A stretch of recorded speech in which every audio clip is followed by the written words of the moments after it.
Assalamu alaikum, you are watching Punch Updates, your choice for news. मुर्गों में रानीखेत की बीमारी। रानीखेत मुर्गों में एक आम बीमारी है जो अक्सर मौसमी तब्दीलियों और गैर मुनासिब देखभाल की वजह से होती है। ये बीमारी मुर्गियों की सेहत के लिए खतरनाक साबित हो सकती है और अगर बरवक्त इलाज न किया जाए तो मौत भी वाक़ई हो सकती है। बीमारी की अलामात: फूले हुए पेट। मुतासरा मुर्गी का पेट आम से ज्यादा फूला हुआ नजर आता है। पाखाना में तब्दीली। पाखाना पानीदार और सब्ज रंग का हो सकता है। बेचैनी। मुर्गी बेचैन रहती है और खाना पीना कम कर देती है।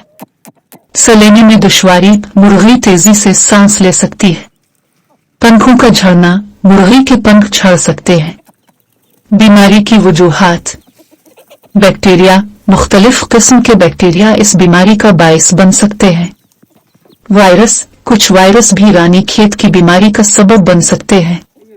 पानी और खाने की आलूदगी। आलूदा पानी और खाना भी इस बीमारी को फैलाने में किरदार अदा करता है।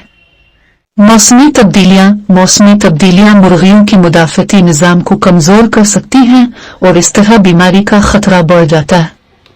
इलाज: एंटीबायोटिक्स। डॉक्टर की तजवीज़ के मुताबिक एंटीबायोटिक्स दी जाती है। पानी और खाने में सफाई। मुर्गियों को साफ पानी और खाना फराहम किया जाए। अलग थलग। बीमार मुर्गियों को सेहतमंद मुर्गियों से अलग रखा जाए। विटामिन्स। डॉक्टर की तजवीज़ के मुताबिक विटामिन्स दी जाती है। रोकथाम: सफाई सुथराई। मुर्गियों के रहायशगाह को साफ सुथरा रखा जाए। अच्छा खाना। मुर्गियों को ग़िज़ाइयत से भरपूर खाना दिया जाए। वैक्सीन। मुर्गियों को वक़्ता वैक्सीन लगवाई जाए। तनासुब। मुर्गियों की तादाद के मुताबिक जगह फराहम की जाए। नतीजा: रानीखेत की बीमारी मुर्गों के लिए खतरनाक हो सकती है।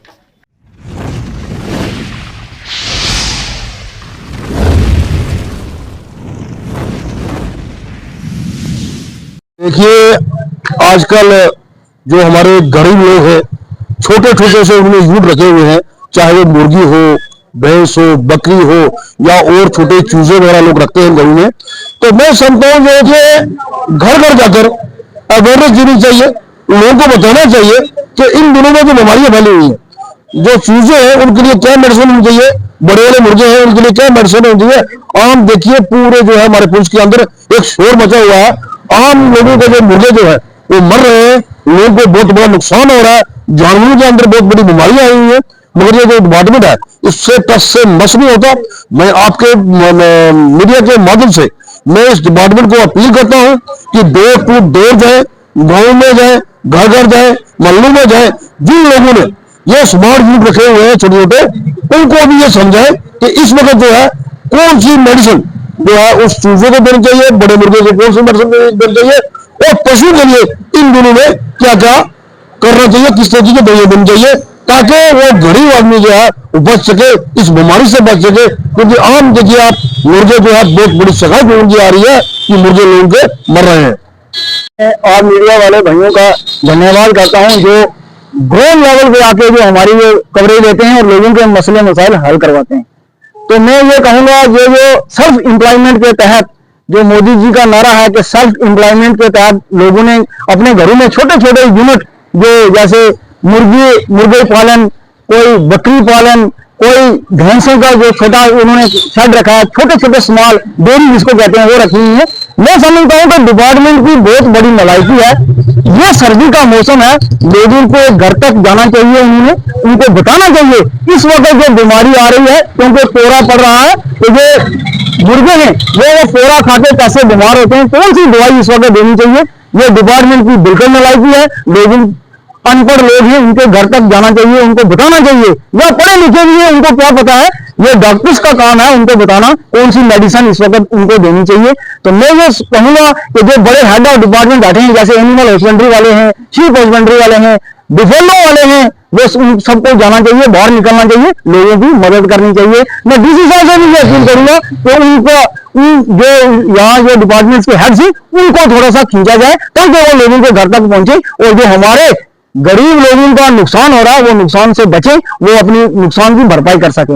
मैं आज मीडिया वालों का फिर एक बार धन्यवाद करता हूँ। हमारा डिपार्टमेंट अक्सर जब भी सर्दी शुरू होती है या शिद्दत से गर्मी शुरू होती है तो उसके हदायत कुछ मीडिया की वसात से देता है, या फिर हम रेडियो स्टेशन से इसको पूरे अच्छी तरह से नशर करवाते हैं। तो आपको पता है कि आजकल सर्दी जो है वो काफी जोरों पे है, खास करके सुबह शाम बहुत ज्यादा टेम्परेचर डाउन हो रहा है। इसी डाउन होने की वजह से जानवरों में कुछ परेशानियां आती हैं, खास करके उनकी जो फेफड़ों की बीमारियां जो हैं, जिसमें उनके फेफड़े लंग्स जो इन्वॉल्व होते हैं, ये बीमारी इनको खास बड़े जानवरों में भी आती है और पोल्ट्री में भी आती है। तो पिछले 2-4-5 दिन से ये जो टेम्परेचर डाउन हुआ है, इसकी वजह से काफी फेफड़ों की जो बीमारियां जानवरों में वो हमें देखने को आ रही हैं। तो हमारी जितने भी फील्ड सेंटर्स को अभी यही हदायत डिपार्टमेंट की तरफ से दी गई है कि आप लोगों में ज्यादा से ज्यादा अवेयरनेस कीजिए कि अपने जानवरों को और अपनी पोल्ट्री को आप लोग अच्छे से गर्म रखिए, क्योंकि जितना वो लोग अपने जानवरों को गर्म रखेंगे उतनी ही इसमें जो ये जो बीमारियां, सर्दी की बीमारियां और फेफड़े की बीमारी जो है वो कम आएगी। उसके साथ साथ पोल्ट्री जो आप बात कर रहे हैं, इसमें सबसे जरूरी है बायोसिक्योरिटी मेजर, यानी कि कोई भी जो बाहर से अंदर गंदगी नहीं आनी चाहिए। जब भी आप अपने पोल्ट्री फार्म में जाएं या अपने बाड़े में जाएं जहां पे अपनी मुर्गियां रखी हैं, तो उस टाइम अपने शूज वगैरह या अपने जो कपड़े हैं वो इस्तेमाल जो आप करते हैं वो चेंज करके जाएं। हम लोग क्या करते हैं, जब हम बाहर से आते हैं तो हम बहुत सारे जरासीम अपने साथ लेके आते हैं, और वही जरासीम जब अपने घर में जाते हैं, अपने जानवर के पास जाएंगे या अपनी पोल्ट्री के पास जाएंगे, वो जरासीम बाहर से जो हमने लाए हैं वो पोल्ट्री में ट्रांसमिट कर देते हैं, उसी से ये बीमारी उनमें फैलती है। तो थोड़ा सा अगर हम ध्यान रखेंगे कि अपने हम शूज अपने चेंज कर लेंगे या फिर अपने हाथ धो लेंगे जाने से पहले, तो इससे बहुत सारी बीमारियां रुक सकती हैं। उसके साथ साथ हमारी एक प्रिवेंटिव वैक्सीन तो होती है, रानीखेत बीमारी जो है उसकी एक वैक्सीन होती है, उसको भी हम अपने पोल्ट्री फार्मर्स जो हैं, जितने भी हमारे किसान भाई हैं, उनको हम हमेशा ये कहते हैं कि इसको करवाइए। उससे भी बहुत हद तक जो बीमारी जो हमारी रानीखेत बड़ी बीमारी है उसकी रोकथाम होती है। तो इस टाइम जो अगला 1 महीना या 1.5 महीना सर्दी होने वाली है, अच्छी सर्दी होने वाली है, उसमें आप लोग जो हमारे फार्मर्स हैं उनको खास अपने जानवरों का ध्यान रखना है कि उसमें गर्मी यानी कि आपने ऐसा नहीं कि बिल्कुल बंद करना है कि उसको वेंटिलेशन हवा ना हो, उसके हवा का इंतजाम रखना है, क्योंकि जानवरों को और पोल्ट्री को भी ऑक्सीजन चाहिए। हवा का इंतजाम रखते रखते जानवरों की जो रहने की जगह है बांडी है, उसको इस तरह से बंद रखना है कि डायरेक्ट जो ठंडी हवा वो भी न जाए, ताकि जो अंदर का जो टेम्परेचर है जानवरों की, जो बांडी का जो बाड़े का टेम्परेचर है वो अच्छा रहे, जिससे उसका अपना बॉडी टेम्परेचर वो मेंटेन कर सके। और अगर वो अपने बॉडी में टेम्परेचर अच्छे से मेंटेन कर पाएगी तो उसको ये जो फेफड़े की बीमारी या सर्दी से हाइपोथर्मिया जो है, इससे वो मरने के चांस बहुत कम हो जाते हैं।